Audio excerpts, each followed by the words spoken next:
Hello my lovely Virgos, and a very warm welcome to your birthday forecast. This month and next month are your birthday times, so this is of course a very important month. I hope that you like that I've reverted back to the original format, which is what you all requested, or many of you did, sorry, to go back to individual forecasts rather than one long video. Let me know. So the month starts out with a full moon happening here in your 6th house, shining a light wherever a full moon falls in your chart. And do remember that these forecasts are for the ascendant, the moon and the sun sign. And this full moon here in the 6th, shining a light on your health, your well-being, your work, what you do in the world, and the service, how you feel as though you're making a contribution. And of course it is the Virgo house, so this is a very exceptionally powerful moon for you. So do you need to change anything with respect to your health? Are there changes you need to make to your diet, to your exercise, to how you see your body, for how you speak to your body?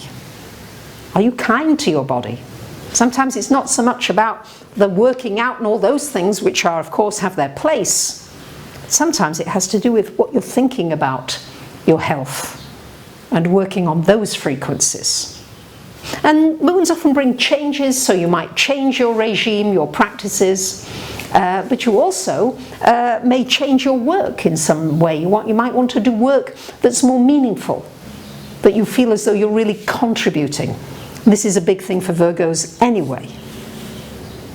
Now on the 5th of the month, we've got Mercury coming to join the Sun in the 12th house, and on the 18th, a lovely new moon in this 12th house. So a lot of focus in the initial part of the month on the 6th, 12th house for you lovely Virgos, and the 12th house has to do with your inner world, allowing yourself to retreat into your inner world. When you've done the internal work, your external world changes. So remember this month to enjoy spending time in nature, being peaceful, reading, journaling, painting, going into anything esoteric, the unseen realms, anything to do with astrology, numerology, channeling, aliens, or friends as the Pleiadians like to be called. Anything that takes you into the deeper understanding of the subconscious and the mind.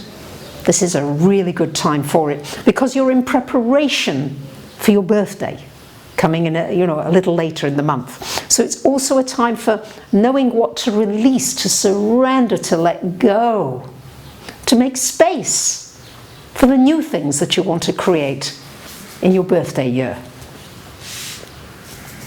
On the 8th of the month, we've got Venus coming into your 11th house. Wonderful time for connecting up with like-minded tribe members, members of your wider family, joining groups, maybe joining me online for the live chats. Anything that you can do that takes you to a bigger community that you enjoy being with whom you share common interests and goals. And on the 20th of the month, Mercury comes into your sign, and the 23rd, woohoo, it's your birthday time. So this is a new beginning. What new intentions do you want to set for this year? In every life area. What's really important to you? What are your new priorities? How do you want to contribute to this new earth that we're all creating together?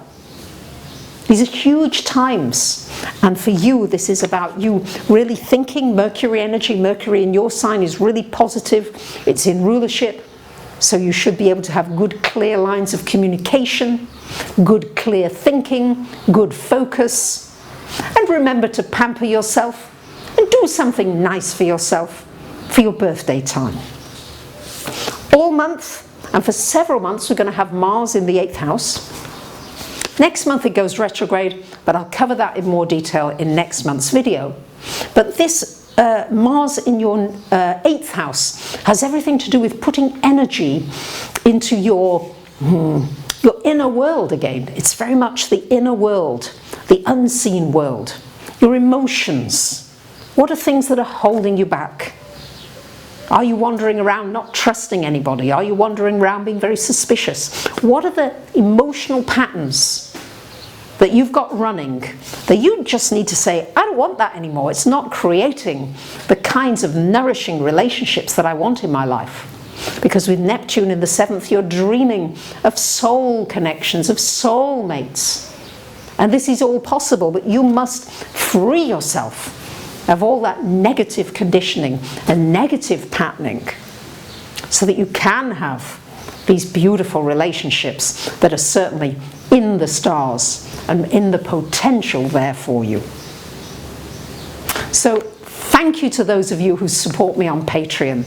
Makes a huge difference. These videos take a huge amount of energy and focus to produce. I love doing them, but I thank you to those of you who do support me, who support me on live chat, for liking, for subbing, for commenting.